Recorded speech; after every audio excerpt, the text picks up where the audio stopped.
शेवटी माझी रात्री मुंबईमध्ये बॅग चेंज झालीच. मुंबईला आलो होतो. मुंबईमध्ये पोचल्यानंतरनं नाईटला स्टे केला. त्यानंतर खूप सकाळी उठल्या भूक लागली होती. पहिले नाश्ता सगळं करून घेतला.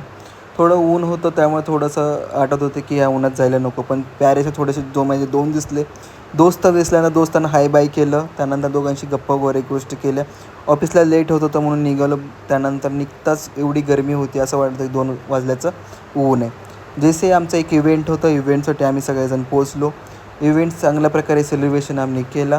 त्यानंतर आम्हाला निघायचं होतं हेड ऑफिससाठी. पण 2 वाजता आम्हाला खूप भूक लागली होती. त्यामुळे थोडंसं स्नॅक्स वगैरे आम्ही करून घेतला. थोडंसं त्यानंतरनं डिस्कस बी झालं की काय चर्चा असते वर्षभराचं प्लॅनिंग आम्ही बनवलं. त्यानंतर आम्ही निघालो हेड ऑफिससाठी. हेड ऑफिसला निघता रात्री उशिरा झाला होता. त्यामुळे हेड ऑफिसला आम्हाला पोचायचं होतं काही करून. हेड ऑफिसला पोचल्यानंतर पूर्ण प्लॅनिंग वगैरे आम्ही सगळं केलं. त्यानंतरनं आम्ही निघालो पुण्यासाठी. पुण्यामध्ये पोचताच मला समजलं की माझी बॅग एक्सचेंज झाली आहे. ते माझ्या फ्रेंडसोबत. ते राहते आता अहमदाबादला. आता तिथून बॅग कशी आणायची यासाठी नक्की फॉलो करा. आणि नेक्स्ट पार्ट 2साठी नक्की कमेंट्स करा. Thank you so much. कसा वाटला व्हिडिओ? Like, share, comment.